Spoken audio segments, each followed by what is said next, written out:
Assalamualaikum warahmatullahi wabarakatuh.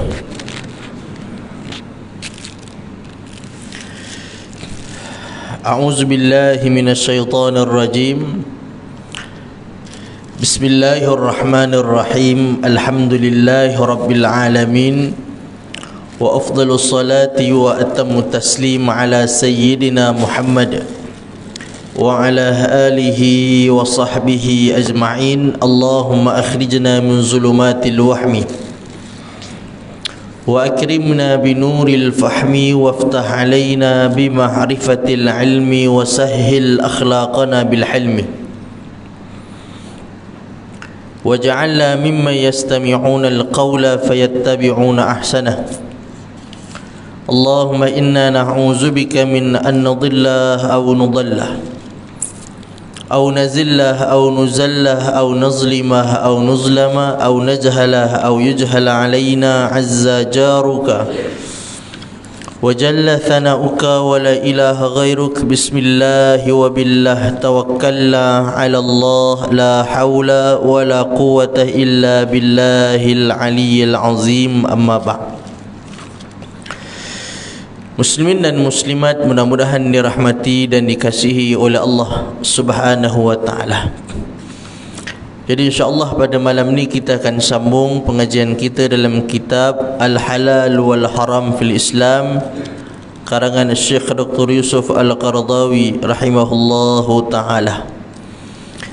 Dan kita masih lagi dalam perbahasan berkaitan dengan hal kekeluargaan. Dan dalam pertemuan yang lalu kita sebutkan dan juga kita bicarakan tentang persamaan ataupun adil dalam pemberian kepada anak-anak. Dan malam ni kita akan masuk kepada fasal ataupun perbahasan yang baru, iaitulah mengenai dengan hukum waris, iaitulah menegakkan hukum waris dalam batas ketentuan Allah Subhanahu wa taala. Termasuk ketentuan seperti tersebut di atas ialah dalam hal waris. Seorang ayah tidak dibenarkan menghalang warisan untuk sebahagian anaknya. Dia tidak dibenarkan menghalang waris untuk anak-anaknya yang perempuan ataupun menghalang waris untuk anak isterinya yang tidak berada di sampingnya. Begitu juga seorang kerabat tidak boleh menghalang kerabatnya yang berhak mendapat waris dengan suatu polisi yang dibuat-buat. Sebab masalah warisan adalah suatu undang-undang yang telah ditetapkan oleh Allah dengan segala pengetahuan Allah, keadilan Allah dan kebijaksanaan Allah Subhanahu wa taala. Ia akan memberikan haknya masing-masing dan ia perintahkan kepada segenap manusia untuk melaksanakannya menurut garis-garis yang telah ditentukan. Oleh kerana itu, barang siapa yang menyalahi aturan ini, baik dalam pembahagiannya maupun batas-batas ketentuannya, sama dengan menuduh jahat kepada Allah Subhanahu wa taala. Jadi kita bahaskan tentang waris ataupun faraid pada harta yang ditinggalkan oleh si mati. Maka di sini beliau ingin tegaskan kepada kita bahawa faraid adalah hukum daripada Allah Subhanahu wa taala. Jadi pembahagian itu berlaku ialah pada harta pusaka, pada harta yang ditinggalkan, iaitu setelah ditolak segala bayaran-bayaran yang perlu dilakukan sebelum harta itu dibahagikan kepada ahli waris. Contoh, si mati ada hutang, si mati ada amanah, si mati ada wasiat. Setelah ditolak semua itu, yang baki itulah yang perlu dibahagi-bahagikan, yang perlu difaraidkan. Dan hukum faraid itu datangnya daripada siapa? Datangnya daripada Allah. Allah Subhanahu wa taala yang tentukan kalau si mati ini meninggal, maka harta ini yang setelah ditolak semua benda-benda yang kita sebutkan tadi, maka harta yang tinggal ini hendaklah dibagikan bahagian sebanyak bahagian ini kepada isteri, yang banyak ni kepada anak-anak, yang ni banyak ni kepada sekian fulan bin fulan. Itu datangnya daripada siapa? Datangnya daripada Allah Subhanahu wa taala. Sehinggalah sampai satu ayat yang mungkin menjadi pertanyaan sebahagian daripada manusia, iaitulah bila Allah Subhanahu wa taala sebut lidzakari mithlu hadzil unsayain. Lidzakari mithlu hadzil unsayain, maksudnya bagi laki-laki itu dua kali ganda daripada perempuan. Maka di sinilah timbul kenapa laki-laki itu dapat lebih. Nampak macam tak adil, walhal laki-laki dan wanita ini sama ibu dan sama ayah. Maka kenapakah dalam hal membahagikan harta yang ditinggalkan tadi itu tak sama banyak, walhal mereka ini satu darah satu daging, daripada mak yang sama, daripada ayah yang sama. Maka menuduh tidak adil cara pembahagian harta pusaka itu adalah menuduh Allah itu tidak berlaku adil kepada hamba-hamba dia.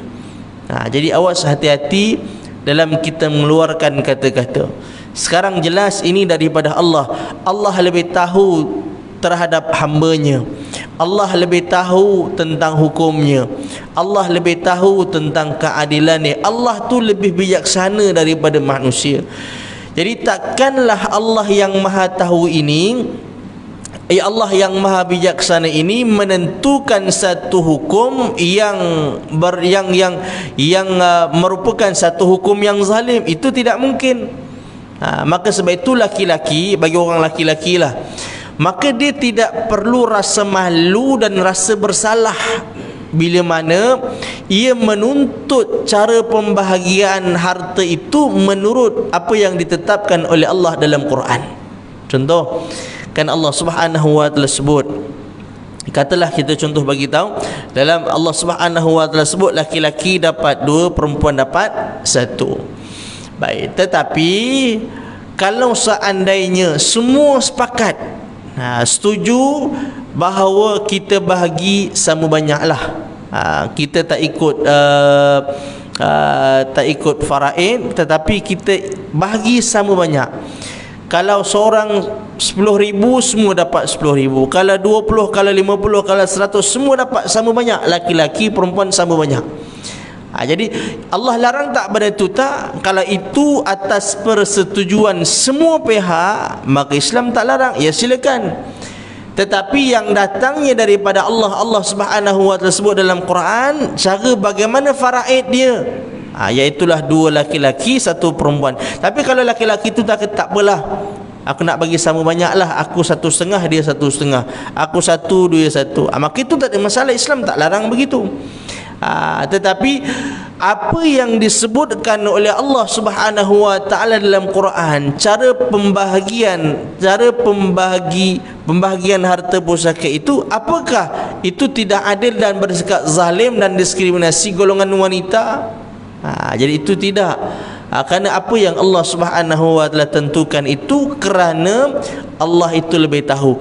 Maka bagi orang laki-laki kan, bila dalam mesyuarat keluarga contohlah kan, mesyuarat keluarga adalah si ayah ni meninggal, maka mesyuarat keluargalah, ada abang, adik, kakak, laki-laki, perempuan, semua ada dalam mesyuarat tu. Maka harta kita tinggal banyak ni, harta ayah yang baru meninggal, dah ditolak apa semua segala macam ni, tinggallah banyak ni. Jadi macam mana cara kita nak bahagi? Contoh, maka kita laki-laki, kita kata tak apalah, kita bahagi ikut faraid lah, kan? Ikut faraid tu 2 laki-laki 1 perempuan. Maka apakah si laki-laki ni perlu rasa malu dan perlu rasa bersalah bila mana dia menuntut benda itu? Apakah dia dikatakan rakus dan tembolok, ataupun dia ni dipanggil apa bahasa yang lainnya, tamak, kan? Sehingga kan dia minta dibahagikan ataupun diuruskan mengikut apa yang Allah sebut dalam Quran. Dia jangan rasa begitu, kerana ini Allah Subhanahu wa taala punya hukum. Allah Subhanahu wa taala membenarkan hal itu berlaku. Tapi kalau seandainya si laki-laki itu dia kata tak apalah, nak bagi sebanyak itu tak salah, Allah tak larang begitu. Tetapi salah ataupun tidak kita menuntut membahagikan harta itu seperti yang Allah sebut dalam Quran, itu juga tidak salah. Bahkan kita jangan rasa malu untuk menyebutkan hukum ataupun cara pembahagian yang disebut oleh Allah dalam Quran. Sebab kadang-kadang kita rasa rasa macam tamak pula aku bila aku tuntut macam tu. Tak, ini Allah Subhanahu wa taala yang sebut dalam Quran. Bila kita rasa tamak, mana kita rasa bersalah, bermakna kita rasa Allah punya hukum itu tak patut dan tidak munasabah, kan? Maka kalau seandainya kita nak bagi sama banyak, tak salah, kan? Itu hak kita sebagai laki-laki. Kita nak ambil sebahagian hak kita, kita kurangkan sebahagian hak kita, kita nak bagi kepada adik-beradik kita yang wanita. Tapi jangan sekali-kali merasa salah dan malu untuk laksanakan ayat Allah dalam Quran. Jadi sebab kadang-kadang bila kita mungkin orang yang tidak faham, dia akan rasa begitu, kan? Dia rasa malu, aku nak ambil lebih daripada adik ataupun kakak aku, rasa bersalah pula, ataupun rasa macam tamak pula aku, ataupun ada orang lain suara-suara semua mengatakan tamaknya dia, bagilah sama banyak. Bermakna kita dalam masa yang sama menghukum Allah itu tidak tepat dalam menjatuhkan ataupun dalam menetapkan undang-undang manusia. Jadi itu salah. Maka sebab itu jadi Allah Subhanahu wa taala bila menentukan satu-satu hukum kepada hamba dia, maka Allah tahu, kan, kenapa Allah buat begitu. Allah tu lebih bijaksana daripada kita. Dan kalau logiknya tuan-tuan dan puan sekalian, memang bahkan berkali-kali saya sebutkan dalam siri kuliah kita, bahawa kalau kita lihat secara logiknya, bahawa laki-laki walaupun dia dapat 2, tetapi hakikatnya tanggungjawab dia besar, kan? Walaupun dia dapat 2 tapi tak bersih yang itu, kerana tanggungjawab dia banyak, maka dia wajib dia bahagikan harta yang didapat daripada faraid tadi itu kepada orang-orang yang di bawah tanggungjawab dia. Dia ada anak-anak, dia ada keluarga, dia ada ibu dan ayah. Kalau seandainya mak dia meninggal, dia ada ayah. Kalau ayah dia meninggal, dia ada ibu dia. Jadi tanggungjawab itu di bawah dia. Jadi apa yang dia dapat tadi itu, dia tak makan seorang dia. Dia tak boleh ambil dapat berapa banyak, katalah dia dapat 30,000, habis dia belanjakan. Tak, dia tak boleh macam tu, kan? Tapi sebagai si wanita, dia dapat 10,000, yang abang dia dapat 20,000, kan? Jadi abang dia 20,000, dia tak boleh habiskan. Dia nak beli apa? Nak beli jam, nak beli baju, nak beli kasut, habis 20,000. Itu salah, kerana dia ada tanggungjawab dia. Tapi yang si adik dia dapat 10,000, dia nak belanja habis, beli kasut, beli jam pun tak ada masalah, kan? Beza ataupun tidak beza. Tapi tak ada pun orang wanita, satu orang laki-laki pun kata, kenapa macam ni, kan? Kenapa belanja di rumah kami yang kena keluar? Kenapa mahar kami yang kena keluar? Kenapa yang tu kami kena keluar? Kenapa tanggungjawab untuk menyekolahkan anak-anak tu tanggungjawab saya sebagai suami? Jadi si suami tadi itu yang dia dapat 2 kali ganda yang Allah sebut dalam Quran tadi itu, soal pendidikan anak-anak tanggungjawab dia, kan? Rumah, tempat tinggal, tempat tidur itu tanggungjawab dia. Mak ayah dia tanggungjawab dia. Kalau yang si wanita tadi itu, mak ayah dia tanggungjawab si abang dia ataupun adik-adik laki-laki dia. Jadi apa lagi? Jadi tanggungjawab, bahkan tanggungjawab isterinya itu juga adalah tanggungjawab dia. Jadi maka sebab itu Allah Subhanahu wa taala itu berikan hukum seperti itu, kan? Jadi zalim tak, Allah tak, bahkan Allah meletakkan satu hukum sesuai dengan cara hidup ataupun keadaan hidup manusia itu. Baik. Jadi persoalan waris ini telah disebutkan oleh Allah dalam 3 ayat. Yang pada penutup ayat pertama Allah berfirman, abaukum wa abnaukum la tadruna ayyuhum aqrabu lakum naf'a fariidatan minallah innallaha kana aliman hakima. Ayah-ayah kamu dan anak-anak kamu tidak mengetahui siapa di antara mereka itu yang lebih dekat manfaatnya buat kamu. Yang demikian itu adalah satu ketentuan daripada Allah. Sesungguhnya Allah itu maha tahu dan maha bijaksana. Allah tutup ayat tu dengan kata-kata Allah, innallaha kana aliman hakima. Jadi penghujung ayat itu Allah Subhanahu wa taala nak fahamkan kita tentang undang-undang ataupun hukum yang Allah dah berikan sebelum daripada itu. Soal isteri dapat banyak ni, mak dapat banyak ni, abang dapat banyak ni, anak dapat banyak ni, bla bla bla bla bla. Akhir sekali kata Allah, innallaha kana aliman hakima. Sesungguhnya Allah tu maha tahu. Sebab bila Allah sebut laki-laki dapat banyak ni, perempuan dapat banyak ni, nanti ada orang tertanya-tanya, kenapa jadi macam ni? Allah sebut, Allah jawab dah, Allah tu lebih tahu daripada kamu dan Allah tu lebih bijak daripada kamu. Baik. Kemudian dan pada akhir ayat yang kedua, jadi yang atas tadi beliau menyebutkan bahawa jikalau seandainya kan ada orang-orang tertentu yang cuba nak menghalang sebahagian daripada orang yang berhak dapat warisan dapat benda itu, kemudian dihalang, dia buatlah apa cara sekalipun, maka itu perbuatan yang diharam dan perbuatan yang dilaknat oleh Allah Subhanahu wa taala. Dan pada akhir ayat yang kedua Allah berfirman, ghaira mudarrin wasiyatan minallah wallahu alimun halim. Tilka hududullah wa man yuti'illaha wa rasulahu yudkhilhu jannatin tajri min tahtiha al-anhar khalidina fiha wa dhalikal fawzul azim. Wa man ya'sillaha wa rasulahu wa yata'adda hududahu yudkhilhu naran khalidan fiha wa lahu 'adzabun muhin. Kata Allah, yang demikian itu tidak akan menyusahkan ahli waris, sebab sudah menjadi satu ketentuan daripada Allah, sedang Allah tu maha tahu dan halim. Allah Subhanahu wa taala itu maha lemah lembut. Allah tu maha halim, lembut. Mana Allah tu maha halus hukuman ataupun undang-undang daripada dia, ketetapan daripada Allah Subhanahu wa taala itu. Demikian itu adalah ketentuan-ketentuan Allah. Oleh kerana itu barang siapa yang taat kepada Allah dan Rasulnya, maka ia akan memasukkannya ke dalam syurga yang mengalir di bawahnya sungai. Mereka akan kekal abadi di dalamnya, dan yang demikian itu adalah kebahagiaan yang sangat besar.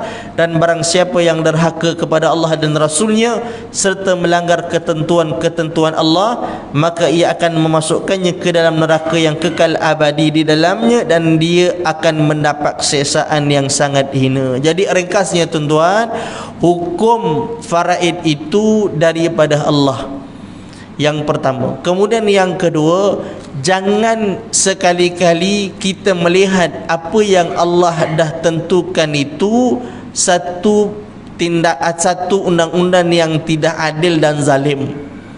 Kalau kita katakan ini hukum tidak adil, bermakna dalam masa yang sama kita telah menghukum Allah tu tidak adil dan zalim. Itu yang kedua. Kemudian yang ketiga, kita pula jangan rasa malu, jangan rasa bersalah dalam nak mengamalkan ayat-ayat Allah Subhanahu wa taala. Seperti dalam yang kita sebutkan tadi kan, bila kita bermusyawarah, maka jangan kita malu, jangan kita rasa macam kita ni tamak sangat. Wahal itu adalah ketetapan daripada Allah Subhanahu wa taala. Dan di akhir ayat yang ketiga Allah berfirman, yubayyinullahu lakum an tadillu wallahu bikulli syai'in alim. Allah menjelaskan kepada kamu supaya kamu tidak sesat, dan Allah Maha mengetahui tiap-tiap sesuatu. Jadi maksudnya Allah jelaskan kepada kita tentang ketetapan-ketetapan dia supaya manusia itu tidak tersalah dalam bertindak. Jadi Allah sayang kepada kita, tak nak kita sesat, maka Allah berikan panduan kepada kita. Jadi dalam surah An-Nisa, panjang ayat dia, banyak ayat Allah cerita tentang faraid.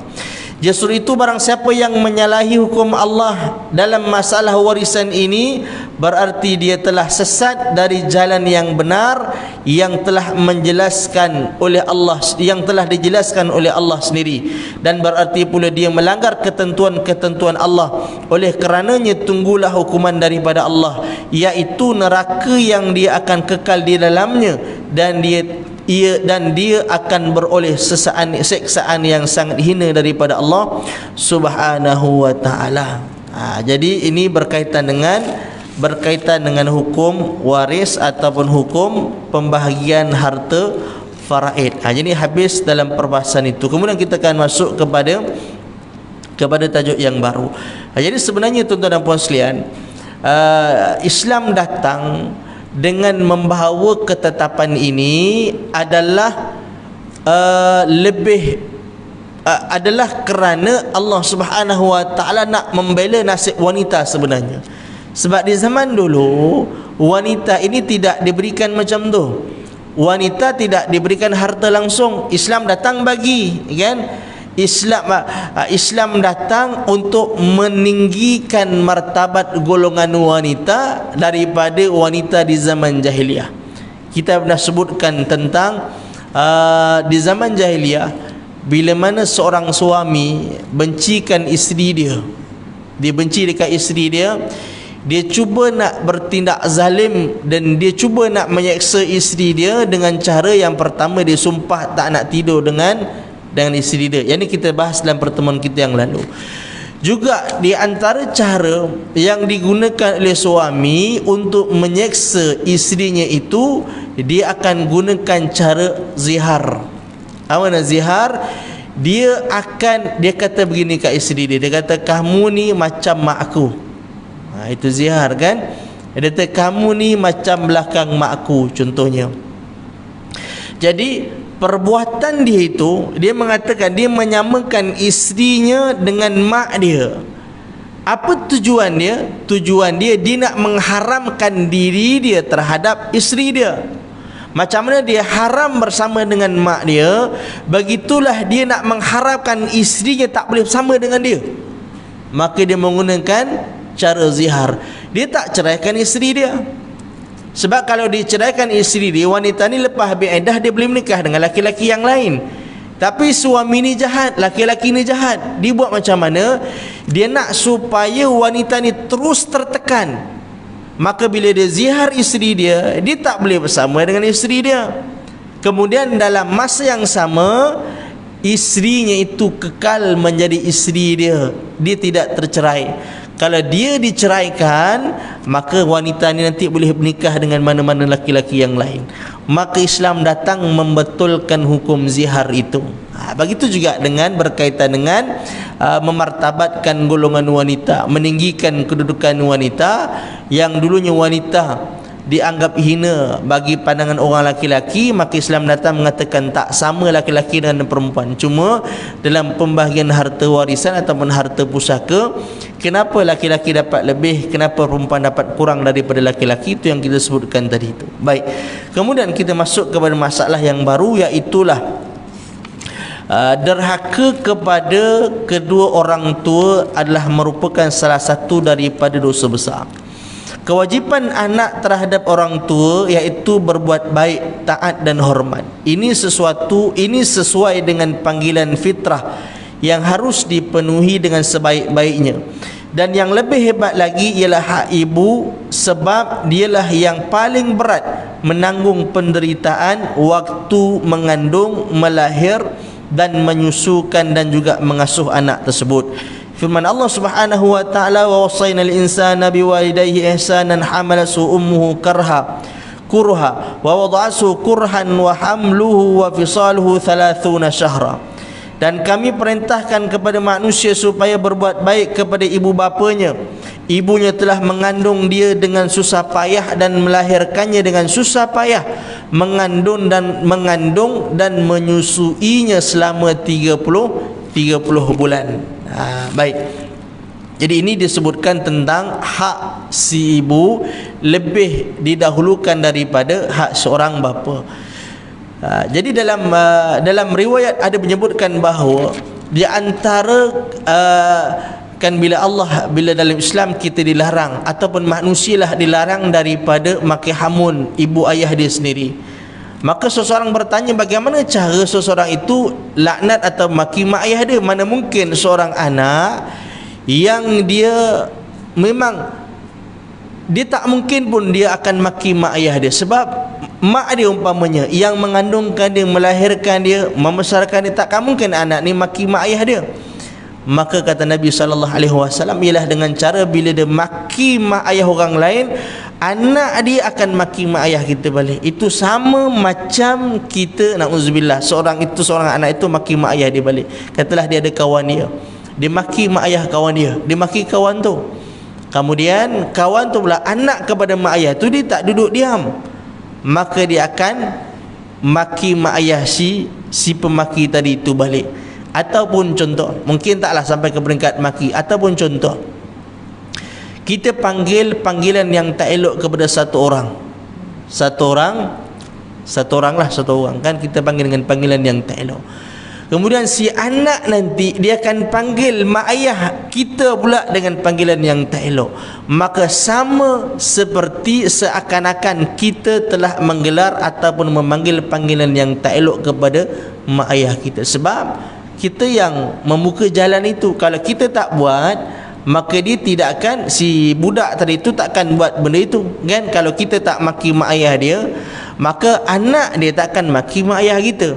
Maka seseorang yang maki mak ayah orang lain itu dianggap seperti maki hamun mak ayah dia sendiri. Begitu juga berkaitan dengan maki orang yang beriman kepada Allah. Dan Allah Subhanahu wa taala sebut dalam surah Al-Hujurat ayat yang ke-11. Kata Allah Subhanahu wa taala, ya ayyuhalladzina amanu la yaskhar qaumun min qaumin asa ayyakunu khairan minhum wala nisa'un, sampai habis. Kemudian kata Allah, wala talmizu anfusakum wala tanabazu bil alqab. Apa kata Allah Subhanahu wa taala? Wahai orang-orang yang beriman, jangan kamu merendah-rendahkan orang lain, kerana boleh jadi orang itu lebih baik daripada kamu. Wala talmizu anfusakum, ini yang saya nak fokuskan kepada tuan-tuan dan puan sekalian. Kata Allah, wala talmizu anfusakum, jangan kamu maki diri kamu sendiri. Jadi bila Allah sebut macam tu, ayat tu yang saya bacakan tadi, tuan-tuan tertanya-tanya tak apa maksud ayat tu kan? Allah sebut wala talmizu anfusakum, jangan kamu maki diri kamu. Tuan-tuan rasa pelik tak ayat tu? Rasa pelik? Kat mana pelik dia? Pelik dia, ada tak persoalan dia? Ada tak manusia ataupun seseorang akan maki diri dia sendiri? Tak ada kan? Jadi kenapa Allah Subhanahu wa taala sebut benda tu dalam Quran? Allah tak sebut pun takkan ada orang yang nak maki diri sendiri. Wala talmizu anfusakum, jangan kamu mencela, jangan kamu maki hamun diri kamu sendiri, kata Allah. Kita kalau baca ayat tu, orang yang dia perasan dia akan kata, kenapa Allah sebut macam tu? Mana ada orang nak maki diri dia? Tak ada orang kata celaka punya aku kan, dia akan kata celaka orang lain, dia takkan kata celaka diri dia. Tapi apa yang Allah Subhanahu wa taala maksudkan dalam ayat tu? Allah maksudkan begini. Dalam ayat tu Allah cerita tentang persaudaraan di dalam Islam.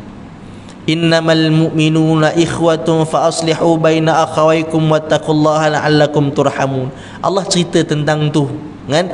Allah cerita tentang persaudaraan dalam Islam, mana orang Islam dengan orang Islam yang lain itu bersaudara. Bagaimana persaudaraan yang perlu ada di antara orang Islam, Nabi syarahkan dalam hadis dia. Kata Nabi SAW, la yu'minu ahadukum hatta yuhibbu akhihi kama yuhibbu li nafsi. Tidak beriman seorang kamu sampailah dia mengasihi ataupun kamu kasih saudara kamu macam kamu kasih diri kamu. Apa kata Rasulullah? Tidak beriman seseorang kamu sampailah kamu kasih diri kamu, kamu kasih saudara kamu macam kamu kasih diri kamu. Macam mana kita kasihkan diri kita? Kita tak nak orang fitnah kita, kita tak nak orang maki kita, kita tak nak orang malukan kita, kita tak nak orang bersikap zalim dan jahat dengan kita. Kan?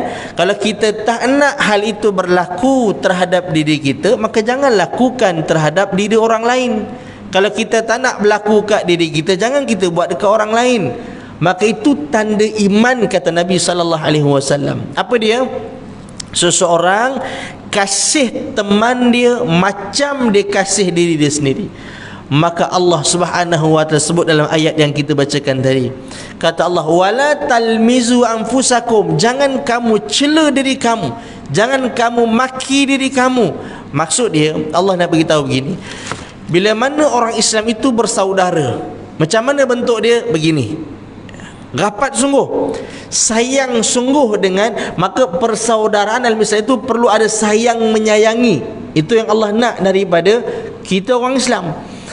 Maka perlu sampai ke peringkat sayangnya kita dengan kawan kita, kalau kita maki diri dia macam maki diri sendiri. Itu yang perlu ada dalam diri kita. Itu yang Allah nak bagi tahu, kan? Sayangnya kita dengan kawan kita, yang dimaksud dengan ukhuwah dalam Islam tadi itu, perlu sampai kita sayang kawan kita. Macam mana kita sayang kawan kita? Perlu sampai ke peringkat bila maki kawan kita macam kita maki diri sendiri. Jadi maka sebab itu kata Allah, wala talmizu anfusakum, jangan kamu maki, jangan kamu cela diri kamu. Maksudnya jangan kamu cela orang lain ataupun saudara kamu, yang mana bila kamu cela saudara kamu orang Islam tadi itu macam kamu tala kat diri kamu sendiri. Maka kalau itu berlaku, tanda kamu beriman dengan iman yang sempurna. Tapi kalau fitnah orang Islam masih boleh tidur lena, kalau maki orang Islam masih boleh tidur lena, kalau boleh mengaibkan orang masih kita boleh bahagia dan tenang, maka itu masalah pada iman kita, kerana kita belum sampai kepada apa yang Allah nak, apa yang Nabi nak. Yang Allah nak apa dia? Persaudaraan dalam Islam. Bagaimana persaudaraan dalam Islam? Perlu ada sayang sampai ke peringkat bila kawan kita kena maki, kita rasa macam kita sendiri yang kena maki. Bila kawan kita sakit, kita juga akan rasa sakit itu.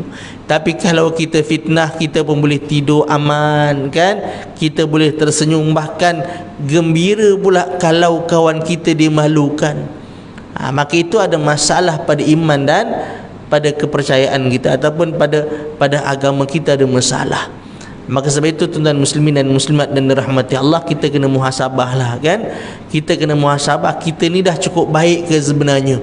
Apakah apa yang Allah Subhanahu wa ta'ala perlukan daripada kita, kita dah laksanakan sepenuhnya ataupun tidak? Kita bimbang, takut apa yang kita buat itu kita rasa betul, ternyata kita telah melakukan hal yang tidak disukai, bahkan dibenci oleh Allah Subhanahu wa ta'ala. Baik, jadi kita akan bahas tadi tentang berkaitan dengan kederhakaan seorang anak kepada kedua ibu bapanya. Baik, kemudian diriwayatkan, waja'a rajulun yas'alun nabiyya sallallahu alaihi wasallam man ahaqqun nasi bi husni sahabati, faqala ummuk, qala thumma man, qala ummuk, qala thumma man, qala ummuk, qala thumma man, qala abuka, muttafaqun alaih. Ada seorang laki-laki datang kepada Nabi dan bertanya, siapakah manusia yang lebih berhak saya kawani dengan baik?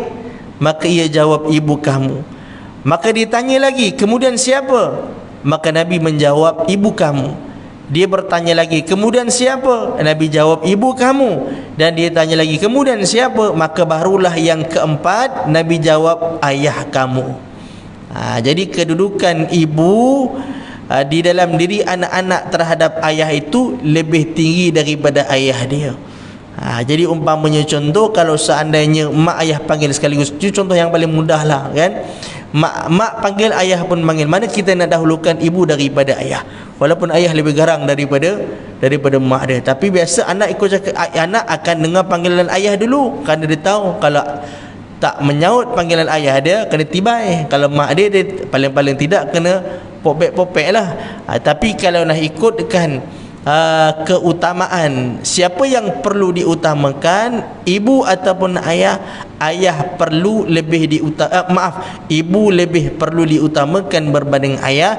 Hal ini jelas dalam hadis yang sahih, hadis yang muttafaqun alaih. Nabi sebut ibu yang keempat, barulah Nabi sebut abuka, iaitu ayah kamu. Nabi anggap derhaka kepada dua orang tua, Nabi anggap derhaka kepada kedua orang tua itu sebagai dosa besar sesudah syirik. Begitulah sebagaimana ungkapan Al-Quran. Oleh kerana itu dalam hadisnya Nabi SAW bersabda, ala unabbiukum bi akbaril kabairi thalatha, qalu bala ya Rasulullah, qala al-isyraku billah wa uququl walidain wa kana muttaki'an fajalasa faqala ala wa qawluz zur wa syahadatuz zur. Maukah kamu saya terangkan sebesar-besar dosa? Rasulullah sebut 3 kali. Maka para sahabat jawab, mahu ya Rasulullah. Maka sabda Nabi SAW, iaitulah syirik kepada Allah, yang kedua derhaka kepada kedua orang tua. Waktu itu dia berdiri sambil bersandar, kemudian duduk dan berkata, ingatlah omongan ataupun kata-kata yang dusta dan juga saksi yang dusta. Jadi di sini Nabi SAW sebut derhaka kepada kedua orang tua selepas Nabi menyebut tentang syirik. Jadi di sini ulama sebut, kalaulah sesuatu itu mengiringi sesuatu yang lain, maknanya didekat dengan perbuatan itu. Macam contohlah kan, bila Nabi SAW sebut tentang dosa syirik kan, dosanya besar, kemudian Nabi sebut selepas daripada itu derhaka kepada ibu dan ayah, bermaksud dosa syirik itu dia lebih besar sedikit daripada dosa derhaka kepada ibu dan ayah. Bermakna dosa ibu dan ayah, dosa derhaka kepada ibu dan ayah bukan dosa yang kecil, tetapi adalah dosa yang besar. Thalathatun la yadkhuluna al-jannah al-aquli walidayhi wad-dayyuth war-rajulatul mutasyabbihatu bir-rijal. Ada 3 orang yang tidak akan masuk syurga. Yang pertama, orang yang derhaka kepada kedua orang tua, laki-laki yang tidak ada perasaan cemburu terhadap keluarganya, perempuan yang menyerupai laki-laki. Masuk derhaka ni tuan-tuan, maknanya kita buat satu benda yang menggurus ataupun menyinggung perasaan ibu dan ayah. Maka sebab itu persoalan ataupun perbahasan berkaitan dengan menghantar ibu dan ayah di rumah orang tua itu, apakah itu dianggap anak yang derhaka? Tidak. Kalau itu jalan yang terbaik, maka tidak dianggap anak ini telah derhaka kepada ibu dan ayah dia. Kullu dhunub yuakhirullahu minha ma syaa ila yaumil qiyamati illa uquqal walidain fa innallaha yuajjiluhu li sahibihi fil hayati qabla al mamat. Semua dosa akan ditangguhkan Allah sampai nanti hari kiamat, apa sahaja yang dikehendaki, kecuali derhaka kepada kedua orang tua, maka sesungguhnya Allah akan menyegerakan kepada pelakunya dalam hidupnya di atas dunia sebelum dia meninggal. Jadi antara dosa yang Allah segerakan azabnya, iaitu dosa seseorang yang derhaka kepada ibu dan juga ayah dia. Tapi tuan-tuan dan puan sekalian, dia berbeza tahu dengan bagi orang yang sudah berkahwin, maka hak itu tak sama kan, tanggungjawab itu tidak sama antara ibu dan juga ibu mertua ataupun ayah kandung dan juga ayah mertua, itu tidak sama kan. Jadi yang disebutkan oleh Allah, yang disebutkan oleh Nabi SAW berkaitan dengan ibu itu adalah ibu kandungnya, bukan mertua. Kita ada menantu kita, menantu laki-laki. Maka kita tak boleh minta supaya tanggungjawab dia kepada kita sebagai mertua dia, dia perlu berikan macam dia berikan kepada ibu dan ayah kandung dia. Setengah minit yang terakhir. Tuan-tuan punya jam lambat sikit ya. Ya. Baik. Sebab saya tahu dah masuk isyak pukul 8 suku. Saya tengok tu belum 8 suku, baru 8.10. Baik, sekali lagi kita ambil insya-Allah. Baik. Jadi persoalan kita nak kongsikan satu masalah, iaitulah apakah ibu mertua ataupun mertualah, kita sebut mertua. Bila sebut mertua, ibu dan ayah lah. Apakah mertua ini, boleh kita sambung sikit lagi ke seminit? Boleh Apakah mertua itu kedudukannya sama dengan ibu ayah kandung kita? Tak sama kan? Kita macam saya ada mak ayah umpamanya, mak ayah kandung dan juga mak ayah mertua, iaitu mak ayah kepada isteri saya. Maka apakah kedudukannya sama? Yakni apakah tanggungjawab kita kepada ibu dan ayah kita itu sama macam tanggungjawab kita terhadap mertua kita? Jawapannya tidak. Bahkan soal nafkah itu juga, itu tidak diwajibkan kita sebagai suami terhadap ibu dan ayah mertua kita, kan? Kita ada mak mertua, kita ada ayah mertua. Kalau mak ayah kita, nafkah kan wajib atas kita. Kalau mak ayah kita tak mampu, maka wajib nafkah mereka itu atas kita. Kita bertanggungjawab atas mereka. Tapi ibu dan ayah mertua itu bukan tanggungjawab kita. Dia bukan daripada darah daging kita, tetapi dia adalah darah daging isteri kita. Jadi apakah tanggungjawab kita sebagai suami terhadap ibu dan ayah mertua perlu sama dengan tanggungjawab kita dengan mak ayah kita? Jawapannya tidak sama. Maka kita perlu faham yang itu supaya kita tidaklah rasa bersalah, kan? Bila mana kita tidak meletakkan perhatian kita yang mendalam kepada ibu mertua, ayah mertua seperti yang kita berikan kepada mak dan ayah kita. Dan juga isteri, janganlah dia rasa kecewa dengan suami kerana dia tidak melayani mak dan ayah dia. Bagi wanita tadi itu seperti mana dia layan mak ayah dia. Jadi yang si isteri, jangan kita anggap suami kita dipanggil apa, tidak adil, ataupun dipanggil apa, tak adil tu, berat sebelah. Payah benar nak sebutkan. Tidak, sebab itu tanggungjawab dia. Mak ayah dia tu tanggungjawab, kewajipan dia atas si suami. Dia tidak tanggungjawab itu. Memang ada juga kan hak-hak yang hak-hak ibu dan ayah mertua terhadap menantu tadi, itu juga ada, tetapi tak boleh disamakan dengan hak ibu dan ayah kandung yang ada pada si anak laki-lakinya tadi itu. Jadi tuan-tuan muslimin dan muslimat yang dirahmati Allah Subhanahu wa taala, maka itulah yang dapat kita kongsikan pada malam ini. Mudah-mudahan ada manfaat dan juga faedah untuk kita bersama insya-Allah. A'udzubillahi minasyaitonirrajim. Bismillahirrahmanirrahim. Alhamdulillahirabbil alamin, wassallallahu ala Muhammad wa ala alihi wa sahbihi ajma'in. Allahumma ati anfusana taqwaha wa zakkiha anta khairu man zakkaha anta waliyuha wa maulaha. Allahumma alimna ma yanfa'una wa anfa'na bima 'allamtana wa zidna ilma. Wa sallallahu ala sayidina Muhammad wa ala alihi wa sahbihi wa baraka wa sallam. Walhamdulillahi rabbil alamin. Assalamualaikum warahmatullahi